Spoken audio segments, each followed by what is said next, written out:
आज का प्रातः क्लास है 27 जून 1964। रिकॉर्ड चला है प्रियतम आन मिलो।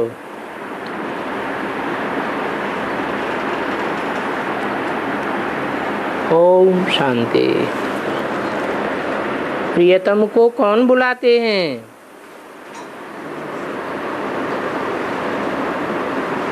कहेंगे प्रियतमाएं बुलाती हैं, और प्रियतमा को सजने अथवा भक्त भी कहा जाता है।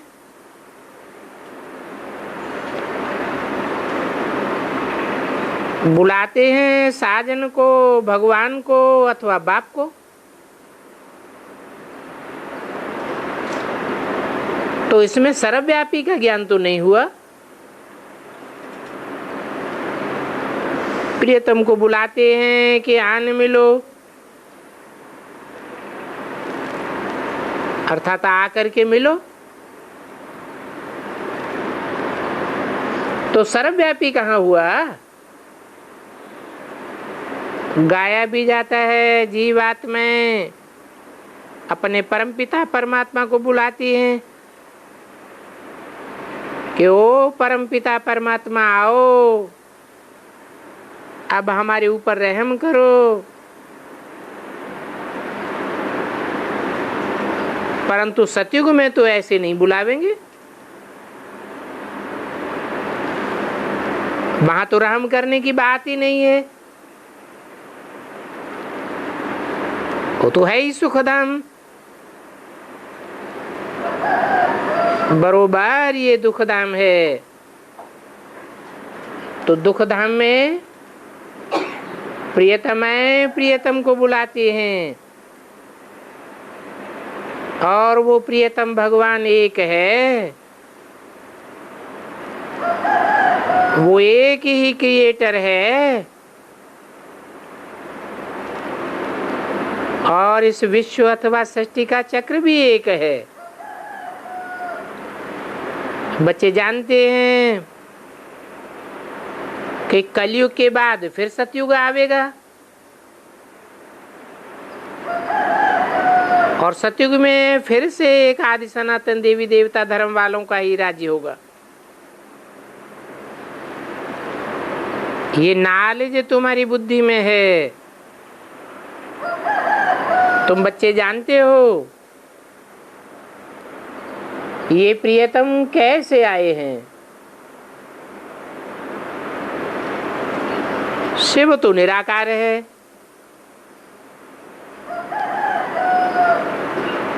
और तुम सब निराकारी आत्माएं हो। इस सृष्टि रूपी रंगमंच पर आई हो पार्ट बजाने के लिए। अब निराकार बाप कैसे आया और आकर के कैसे राजयोग सिखाया? ये राजयोग कृष्ण बच्चा तो नहीं सिखला सकता, क्योंकि राजयोग में तो राज की बातें भरी हुई है।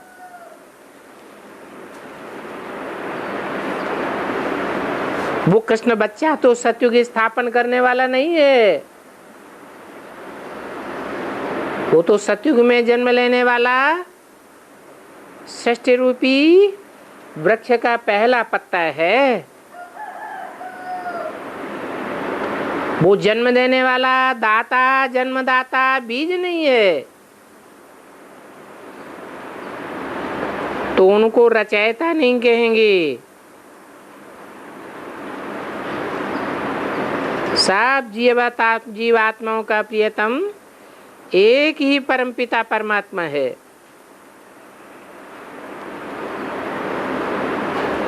परंतु जो एक ही प्रिय परमपिता परमात्मा है उसको क्रिएटर कहेंगे, परंतु क्रिएटर निराकार को कहा जाता है।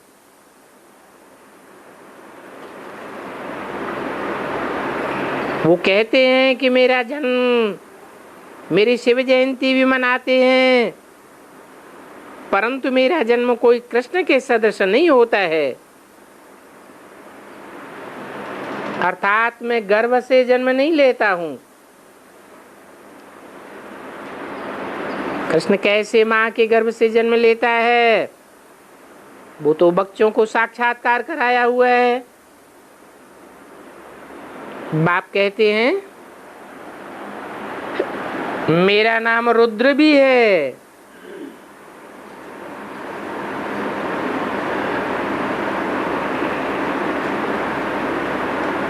रुद्र और रुद्र रूप धारण करने वाले को कहा जाता है।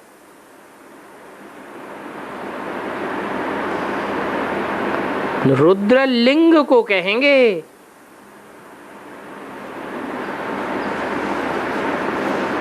गीता में भी है, ये रुद्र ज्ञान यज्ञ है अथवा शिव का रचा हुआ यज्ञ है। तो जरूर निराकार शिव को साकार में आना पड़े। तो बाप बैठ समझाते हैं, गीत के 2 अक्षर से ही सर्वव्यापी का ज्ञान निकल जाता है।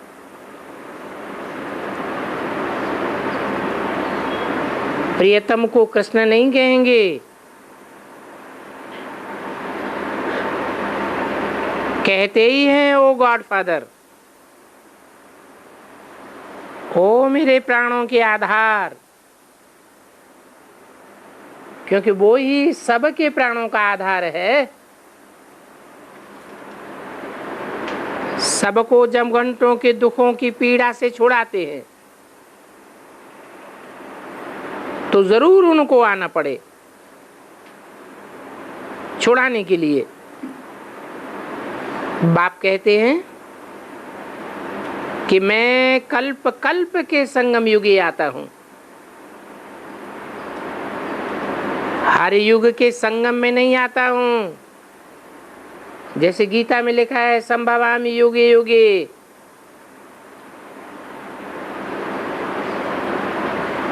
ये कल्याणकारी युग है, पुरुषोत्तम संगम युग। कल्प के अंत में ही आता है। सतयुग के बाद तो फिर 2 कलाएं कम हो जाती हैं।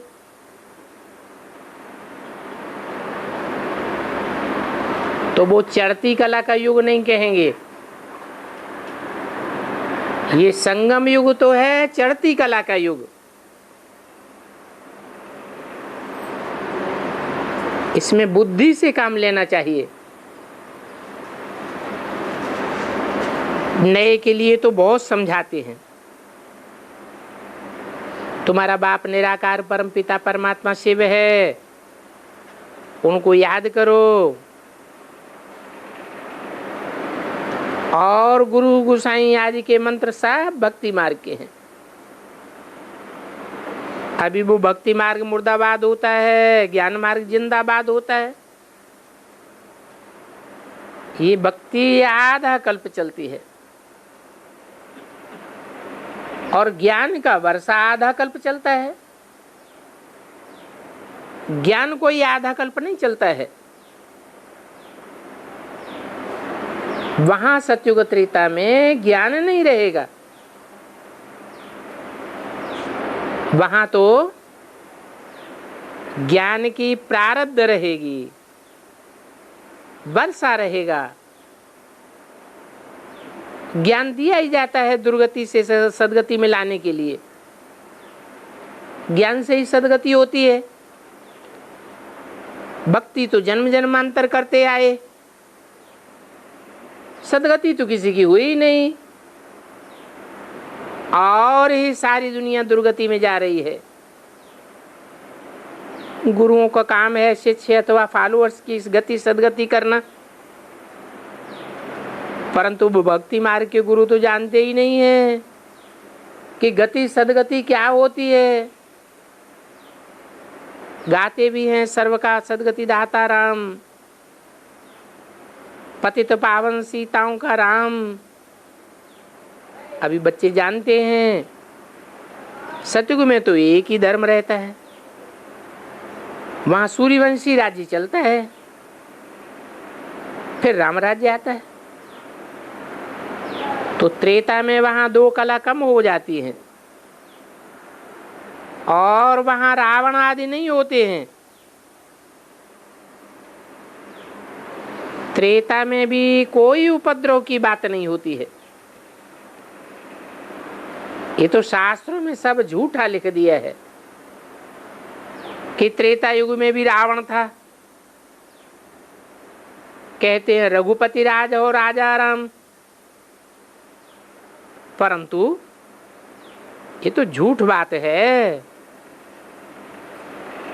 ये सारी दुनिया लंका है और सारी दुनिया में रावण का राज्य है।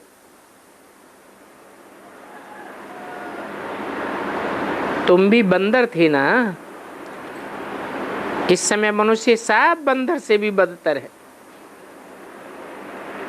क्योंकि सभी मनुष्यों में 5 विकार प्रवेश हैं।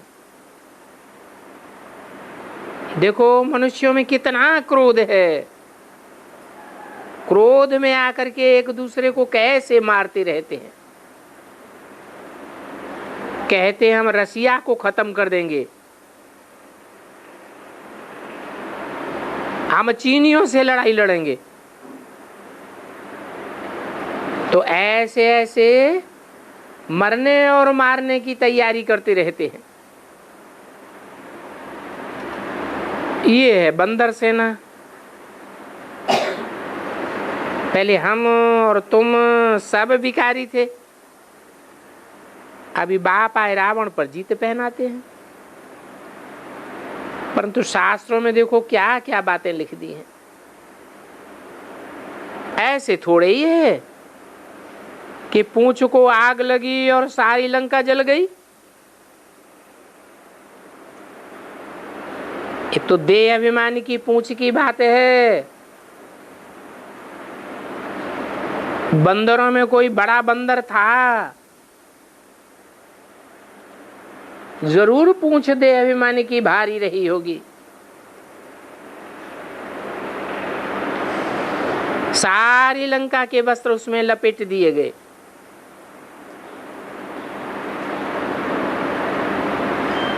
ये कोई स्थूल बातें नहीं है, स्थूल वस्त्रों की बात नहीं है, ये शरीर ही वस्त्र है।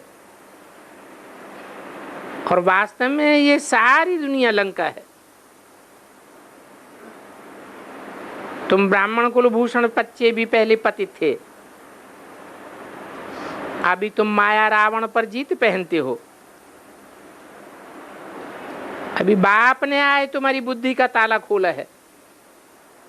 तुम जानते हो कि बुद्धिमानों की बुद्धि बाप है। मनुष्य तो बंदर से भी बदतर बन गए, तो बात में भी बंदर की ही करते रहते हैं। बंदर सेना ली, अरे ये बंदर सेना कैसे होगी? देखो क्या क्या डाल दिया है शास्त्रों में। ऐसी बातें शास्त्रों में डाल करके सब मनुष्यों का माथा ही खराब कर दिया है। और खराब किसने किया है? न साधु संत महात्माओं ने माथा खराब किया है। बाप कहते हैं ये फिर भी होना ही है। पहले तो ये सर्वव्यापी का ज्ञान नहीं था। कहते थे कि परमात्मा बेअंत है, बेअंत कह करके फिर सर्वव्यापी कहना, ये कितनी भारी मूर्खता है, बड़ी भारी भूल है। कह देते हैं शिवोहम तत्वम, कभी कहते हैं शिवोहम, कब फिर कहते हैं ब्रह्मास्मि। अपने को ब्रह्मा कहना, शिव कहना, ये भी रंग हो जाता है। अरे ब्रह्म तो रहने का स्थान है ना, ब्रह्मा में तो प्रवेश करते हैं ना। तो रहने का स्थान हुआ ना। शिव तो ब्रह्म महत तत्व में रहता है, इसलिए इनका नाम है ब्रह्मांड। और हम आत्माएं भी वहां की रहने वाली हैं। वो लोग फिर शिवो हम ब्रह्मास्मि कह देते हैं, तो वो बात तो रांग हो जाती है। शिव के नाम बहुत हैं, कह देते हैं वो रूप और नाम से न्यारा है।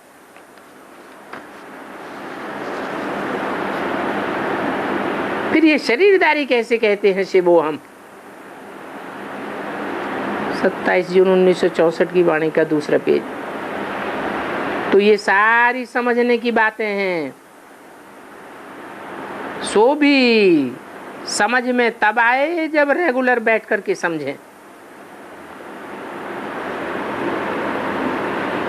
और समझते समझते चोली ही रंग जाए। समझाना है, तुम्हारा बेहद का बाप भी है जिससे भारत को जीवन मुक्ति का वर्षा मिलता है। भारत को जीवन मुक्ति का वर्षा मिलता है और सब देशवासियों को मुक्ति का वर्षा मिलता है, क्योंकि भारत में भगवान आते हैं तो भारतवासियों को जीवन मुक्ति का वर्षा मिल जाता है। बाप कहते हैं बच्चे अब नाटक पूरा हुआ, अभी तुम्हारे 84 जन्म पूरे हुए हैं,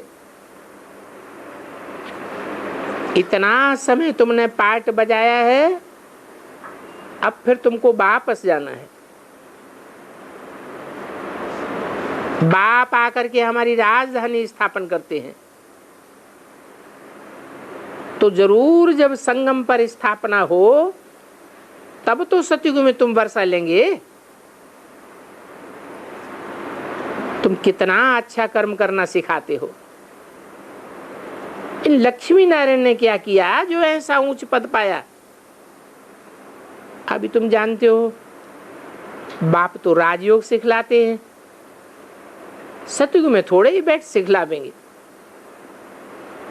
वहां तो है ही लक्ष्मी नारायण का राज्य, और ये है कल्याणकारी संगम युग। इस कल्याणकारी संगम युग में अच्छी रीत बैठ करके पुरुषार्थ करना है।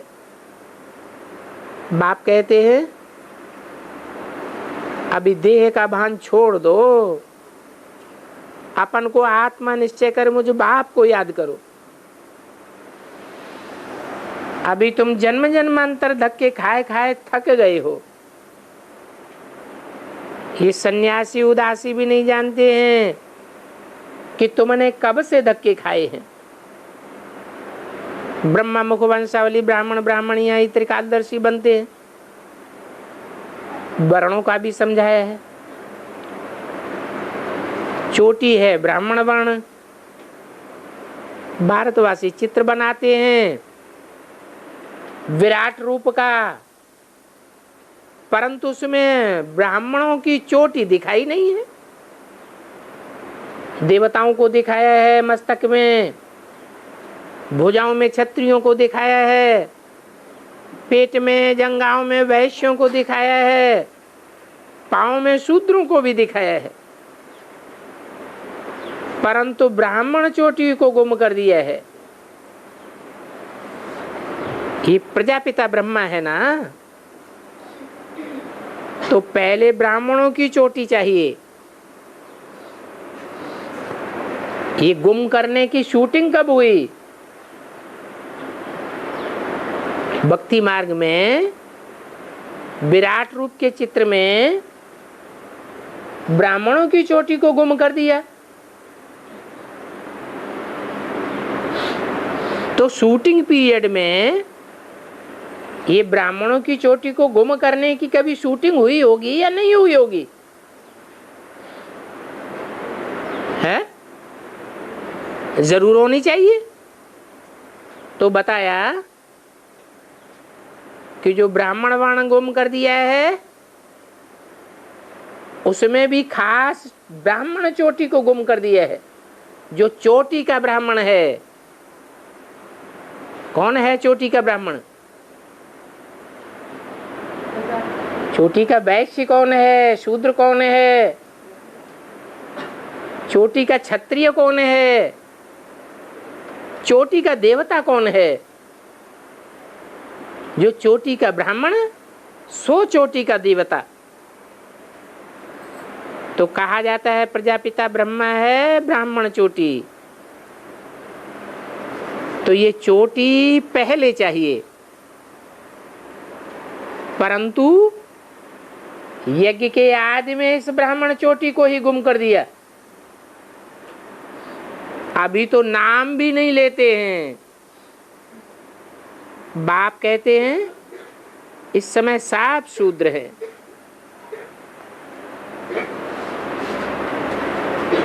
अभी तुम प्रैक्टिकल में आए ब्रह्मा मुख वंशावली बने हो, तो गीत में भी सुना प्रियतम आन मिलो। इसमें सर्वव्यापी की बात नहीं है। अभी तुम प्रियतम आए तो प्रियतम के सन्मुख बैठी हो, तो सर्वव्यापी कैसे कहेंगे? प्रियतम अपना स्वर्ग का वर्षा दे रहे हैं, और कैसा अच्छा प्रियतम है। वो तो कहते हैं कृष्ण ने भगाया, कृष्ण ने पटरानी बनाया, परंतु समझते तो है नहीं कि पटरानी क्या चीज होती है। अभी तुम तो जानते हो कि जो पट्ट में आकर के गिरी वो पटरानी बन गई। राधा को नहीं कहेंगे पटरानी, क्या कहेंगे? राधा को कहेंगे महारानी। और रुक्मिणी आदि को क्या नाम दे दिया है? पटरानी का टाइटल दे दिया है। अभी तुम जानते हो।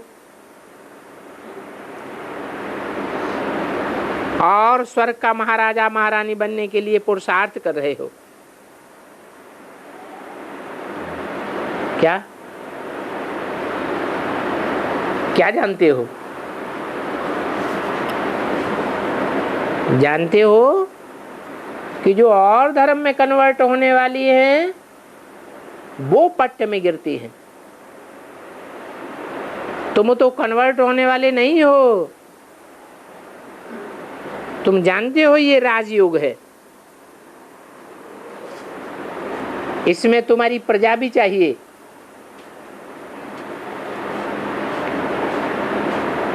प्रजा नहीं होगी तो राजा क्या करेगा? तो ये राजयोग भी है और इसमें प्रजायोग भी छुपा हुआ है। तुम्हारा राजयोग और प्रजायोग कंबाइंड है। संदेश देते हो तो प्रजा बन जाती है। संदेश लेने वालों में 100 में कोई 1-2 निकलते हैं तो वारसदार बन जाते हैं, राजघराने में आ जाते हैं या तो राजा बन जाते हैं। तो तुम जानते हो कि सिर्फ राजा रानी थोड़े ही बनेंगे।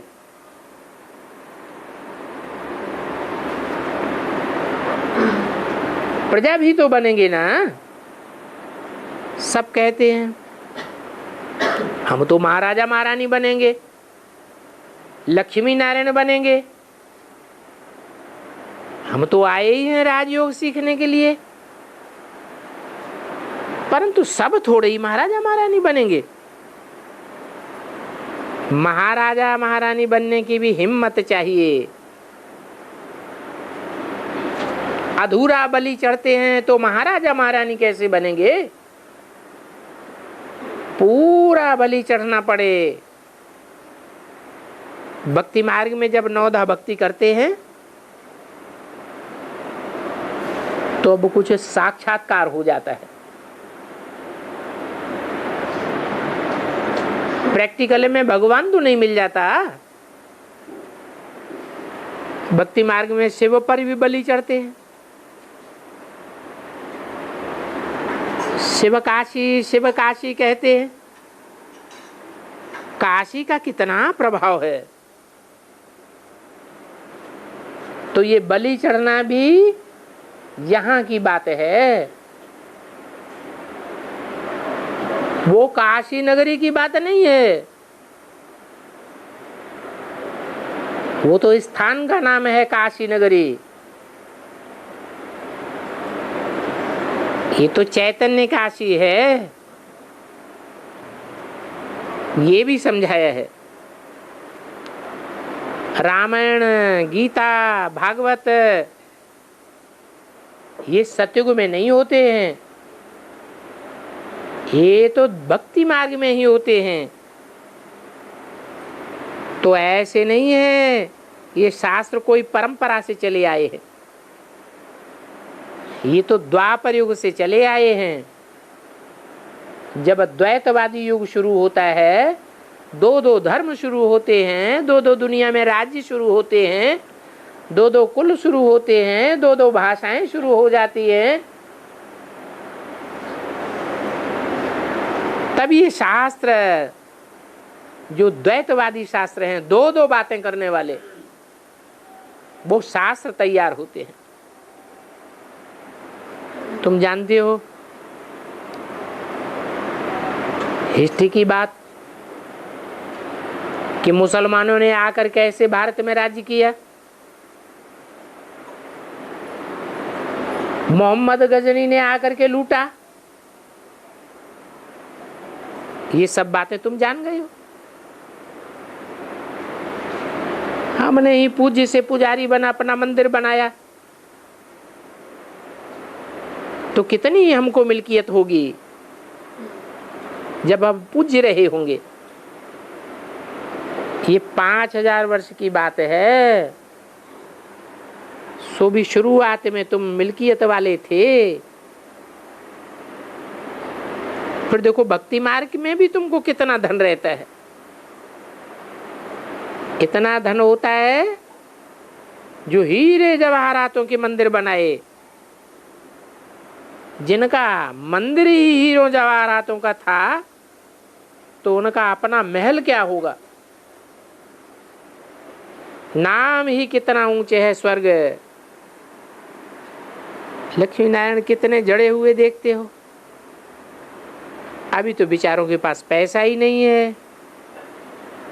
आगे तो लक्ष्मी नारायण के लिए हीरों का सब कुछ बनाते थे, बाद में सब कुछ लूट फूट ले गए। वहां तो सोने की वृक्ष होती हैं, तुम सोने की ईंटों से महल बनाते हो। तो देखो जिनके पास सोने की ईंटें रहती होंगी, उनकी खुद की अकल कितनी अच्छी रहती होगी। अभी तो बेअकल बन गए हैं, बेअकल बन गए हैं तो कंगाल बन पड़े हैं। और कंगाल बनते भी देखो नशा कितना है। जैसे हाथी के सामने बंदर गुरूर गुरूर करता रहता है। आत्मा बुलाती है प्रियतम को कि आन मिलो प्रियतम। बाप कहते हैं सर्वव्यापी के ज्ञान ने तुमको कौड़ी मिसल बनाई दी है। भारतवासियों ने कितनी मेरी गिलानी की है। बाप कहते हैं जैसी उनकी दृष्टि है वैसी उन्हें सृष्टि दिखाई देती है। कितने शिवबा पर देवताओं पर कलंक लगाए हैं। श्री कृष्ण इतना मीठा, इतना सतो प्रधान, सतयुग के आदि का पहला पत्ता, उनको भी ठोक दिया है तक्षक सर्प ने डसा।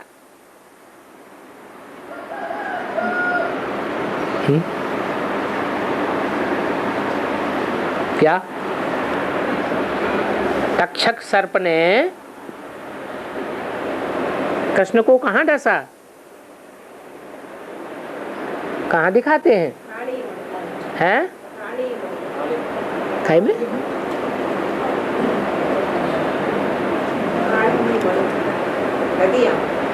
नदी में है। हाँ जी।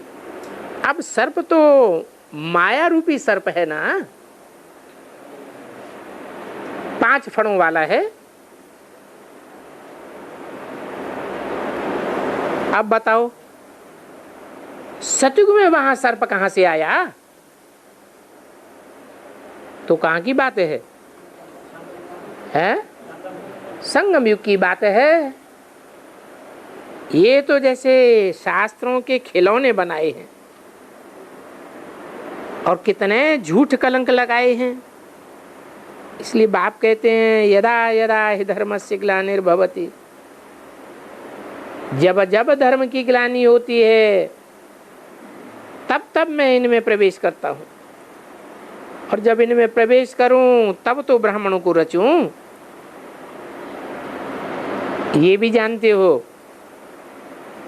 कि जिसमें प्रवेश करता हूं उसका नाम ब्रह्मा रखता हूं, ब्रह्मा को रचूं तभी तो ब्राह्मण बने। शास्त्रों में कहते भी हैं ब्रह्मा मुख से ब्राह्मण निकले। अब वो तो समझ लेते हैं मुख में कोई मशीन रखी हुई है जो ब्राह्मण निकल पड़े होंगे। अब ऐसी तो कोई बात नहीं, ये तो ज्ञान सुनने सुनाने की बात है, मुख से ही ज्ञान सुनाया जाता है।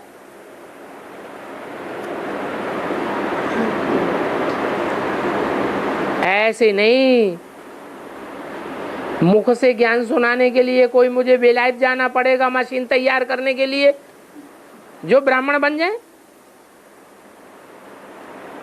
अभी तुम जानते हो जो नंबर 1 पावन पूज्य था वो ही अब पुजारी बना है। कौन था नंबर 1 पूज्य? कौन था नंबर 1 पावन? है नारायण या श्री कृष्ण? क्यों? श्री कृष्ण तो बच्चा है, बच्चा तो ज्यादा पावन होता है, नारायण तो बड़ेपन का नाम है। फिर नारायण ज्यादा पावन या कृष्ण ज्यादा पावन है? हाँ, जो नर से डायरेक्ट नारायण बनते हैं उनकी बात है। जो नंबर 1 पावन पूज्य था वो ही अब पुजारी बन गया, तो उनके ही पतित शरीर में आता हूं। क्या? जो नंबर 2 में पावन था उनके शरीर में नहीं आता हूं। नंबर 2 में पावन कौन है? जो सृष्टि का पहला पत्ता है वो नंबर 2 का पावन है। सतयुग में तीसरा नारायण होगा, कहेंगे नंबर 3 का पावन है। कहते भी हैं त्रिमूर्ति शिव, शिव की 3 मूर्तियां बताते हैं, परंतु उसमें से शिव को तो निकाल दिया है। किसने निकाल दिया है? आज भी त्रिमूर्ति का चित्र बनाते हैं, 3 शेरों का चित्र दिखाई देते हैं। शिव को दिखाते हैं क्या? भक्ति मार्ग में त्रिमूर्ति शिव कहते हैं, परंतु शिव को उड़ाई दिया। शूटिंग कहाँ हुई? कैसे? त्रिमूर्ति का चित्र तो बनाया है साक्षात्कार से, परंतु उसमें ब्रह्मा के ही 3 चेहरे रख दिए हैं। ब्रह्मा का चेहरा, विष्णु का चेहरा, शंकर का चेहरा। किसका चेहरा दिखाई देता है?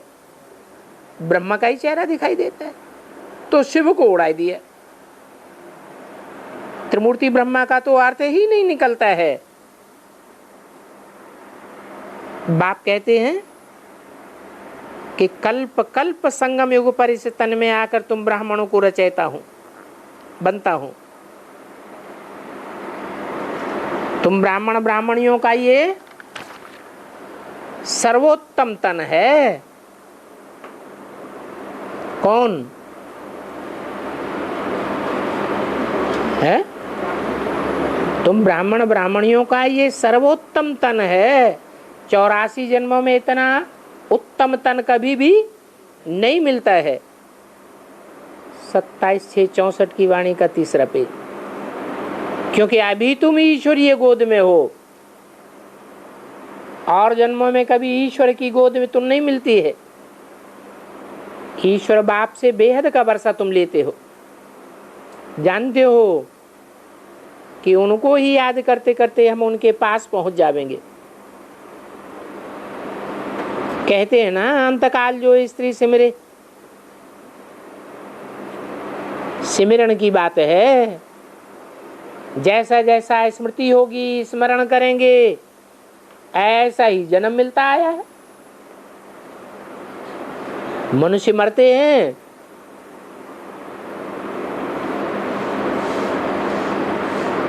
तो क्या गायन है। अंतकाल जो स्त्री का चोला याद करते हैं तो कौन सा जन्म मिल जाता है? स्त्री चोले का ही जन्म मिल जाता है। ये है अंतकाल का समय। तो किसको याद करना है?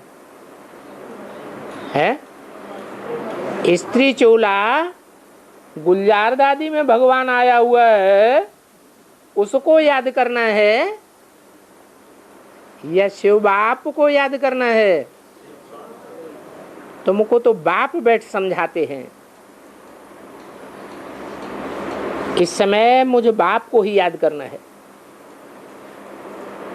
अभी देही अभिमानी बनो, ये देह अभिमान छोड़ दो, अशरीरी भव। अपन को आत्मा निश्चय करे, मुझे परमपिता परमात्मा को याद करो।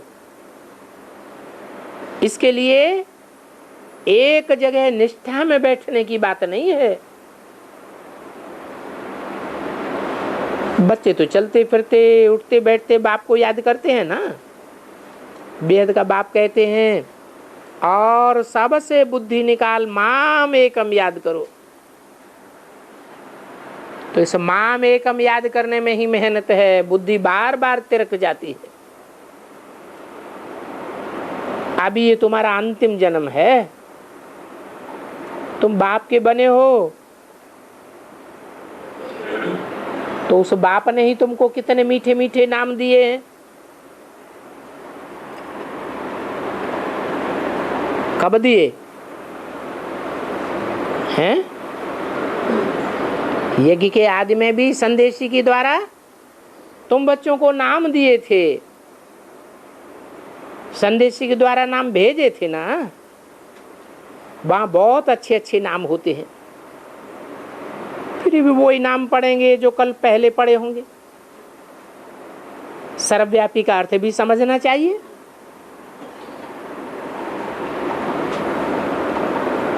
सब भक्त भगवान हैं तो फिर मिलेगा क्या? तो क्या अर्थ हुआ सर्वव्यापी का? है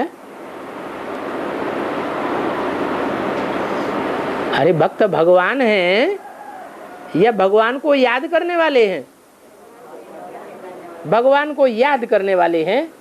तो सब भक्तों में याद समाई हुई है। याद सर्वव्यापी हुई या भगवान सर्वव्यापी हुआ? याद की शक्ति समा जाती है।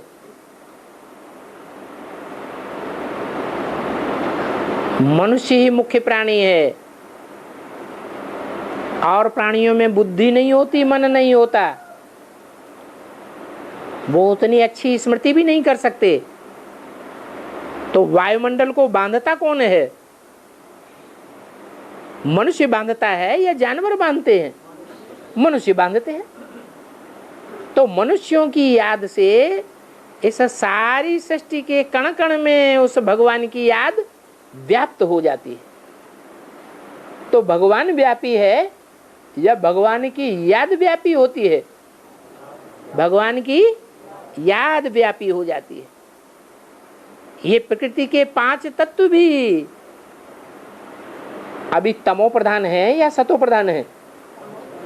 क्यों तमो प्रधान है?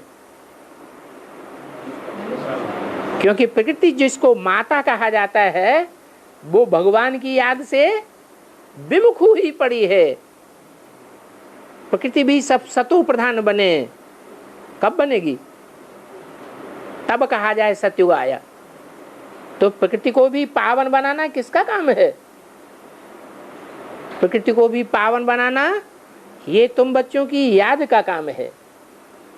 याद से प्रकृति पावन बनेगी, 5 तत्व पावन बनेंगे, या ज्ञान सुनाने से बनेंगे?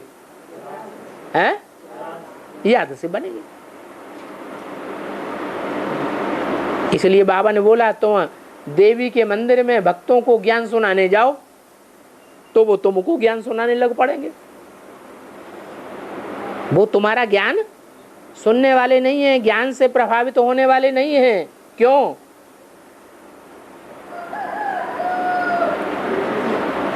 क्योंकि ज्ञान की देवी तो स्वयं साक्षात सरस्वती गाई हुई है। सरस्वती ओम राधे जगदम्बा माता, जो सारे जगत की माता है, जगदम्बा है, सरस्वती नाम रूप से गाई हुई है, वो ज्ञान की देवी है।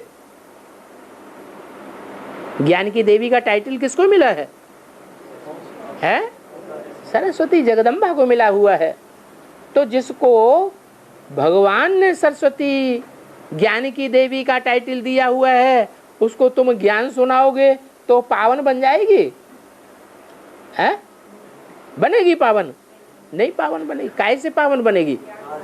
तुम्हारी याद से ही पावन बनेगी। याद कहा जाता है स्नेह को। याद किसे कहा जाता है?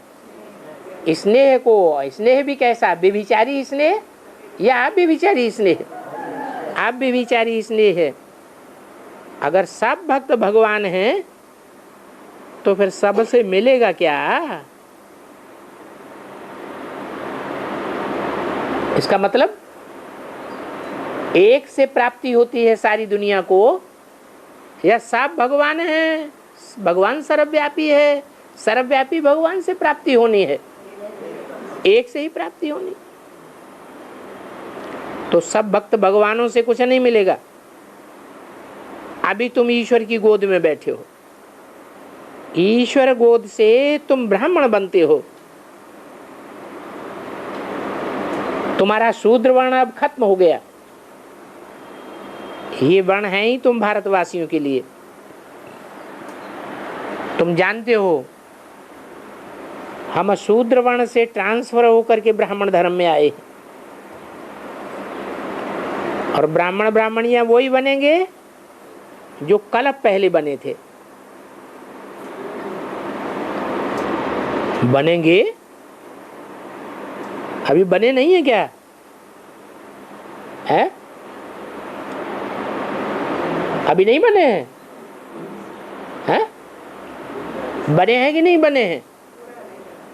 पूरा नहीं बने ब्राह्मण। ब्राह्मण बनने की भी तो परीक्षा होगी ना। ब्राह्मण बने हैं या शूद्रपना अभी भी व्याप्त है? झाड़ वृद्धि को पाता जाता है।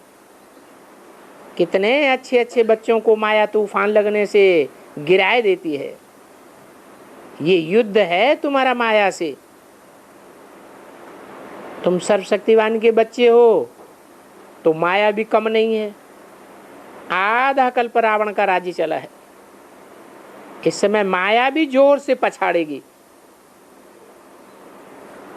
पूरा जोर लगावेगी। मरता क्या न करता। युद्ध भूमि में जो समझते हैं अब तो हमारी हार निश्चित है, तो पक्का योद्धा होगा तो भाग जाएगा या पूरी ताकत लगा के लड़ेगा? हैं? पूरी ताकत लगा के लड़। ये माया भी पक्का योद्धा है, जोर से पछाड़ेगी। इनको तूफान कहा जाता है। हनुमान का मिसाल भी है। तुमको कितने भी माया के तूफान आए परंतु हिलना नहीं है, सदैव हर्षित रहना है। तुम्हारा बुद्धि रूपी पांव अंगद के मिसल टिका हुआ रहना चाहिए, हड़बड़ाहट पैदा ना हो जाए। तुम जितना रुस्तम होकर के माया से लड़ेंगे उतना ही जोर से माया तुम्हारे ऊपर वार करेगी। वो देखेगी कि ये लायक हैं व नालायक हैं, भगवान के बच्चे बनने लायक हैं या नहीं हैं। बच्चे कहते हैं बाबा माया ने तो हमारा मुंह ही काला कर दिया, काला मुंह हुआ बस, फिर तो बुद्धि का ताला लग जाएगा। बुद्धि को ताला लग जाएगा तो तुमको ज्ञान के कोई भी पॉइंट की धारणा ही नहीं होगी, क्योंकि बाप को कलंक लगाई दिया। लौकिक बाप भी कहते हैं तुम तो कुल कलंकित हो गए, इसे तो अच्छे मर जाते हैं। बाप समझाते हैं अभी तुम कभी भी कुल कलंकित नहीं बनना। बाप परमधाम दूर देश से आते हैं तुमको पढ़ाने के लिए। भगवान वाच मैं तुमको राजाओं का राजा बनाने आया हूं, मैं राजा ही तो जरूर स्थापन करूंगा। क्या ऐसे नहीं कि ब्रह्मा तन में आकर के पढ़ाई पढ़ा के चला जाऊंगा और तुम बैठ करके राजा ही स्थापन कर लेंगे या राजधानी स्थापन कर लेंगे, ऐसे नहीं है। फिर तो उन धर्म पिताओं में और भगवान आकर जो धर्म पिता बनता है उसमें कोई फर्क रहा ही नहीं। मैं राजा ही जरूर स्थापन करूंगा। इस समय तक जितने ब्राह्मण बने हैं कल्प पहले इतने ही बने थे और आगे भी बनते रहेंगे। कोई भी आवे तो उनको सर्वव्यापी की बात पर समझाओ। पहली बात क्या पकड़ो है, क्या समझाओ कि भगवान सर्वव्यापी नहीं है, एक व्यापी है। तुम बाप के लिए कहते हो बाप कुत्ते बिल्ले सब में है, टट्टी में है, कण कण में है, कितने हमारी बाप की ग्लानि करते हो। आगे तो हम भी करते थे। मुख्य बात है सर्वमा परमात्मा बाप की सर्वव्यापी कह करके ग्लानि करना। देवी देवताओं की भी ग्लानि करते हैं। देवताएं वाम मार्ग में जाते हैं तो फिर देवताएं थोड़े ही रहते हैं। सन्यासी कहते हैं हम ब्रह्मास्मि शिवो हम, बाप कहते हैं ये उनकी झूठ बातें हैं। ऐसा कह करके कितना नुकसान करते हैं और फिर ब्रह्मास्मि शिवो हम कह देते हैं।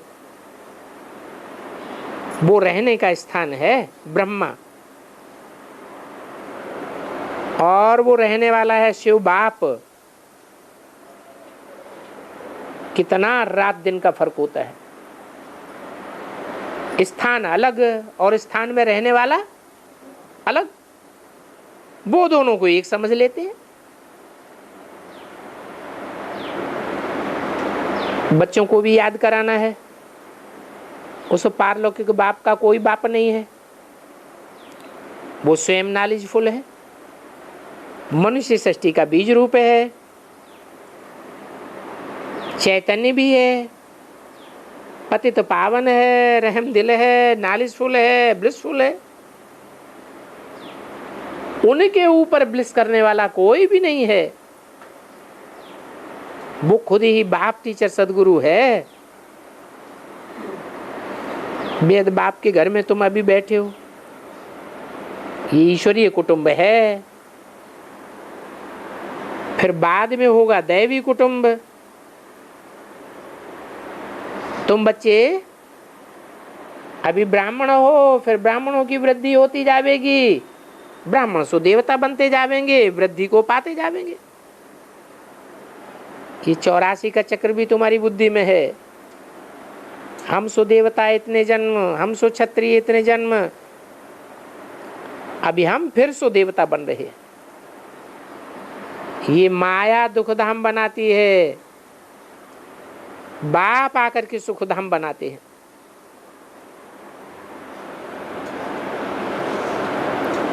कितनी सहज बातें हैं। तो खूब पुरुषार्थ करना चाहिए। अभी का पुरुषार्थ तुम्हारा कल्प कल्प काम में आते रहेगा। कहेंगे कल्प कल्पांतर हम ऐसे पुरुषार्थ करते आए हैं। ये मम्मा बाबा भी पुरुषार्थ करते हैं, यही फिर पूज्य सो देवी देवता लक्ष्मी नारायण बनते हैं। श्रीमत से ही हम श्रेष्ठ से श्रेष्ठ बनते हैं। तो कदम कदम पर श्रीमत लेनी पड़े। अभी तुम देखते हो श्रीमत और श्रीमत से गति सदगति कैसे मिलती है, वो प्रैक्टिकल में तुम अभी जानते हो। अच्छा, बाप दादा का गुड मॉर्निंग। ओम शांति।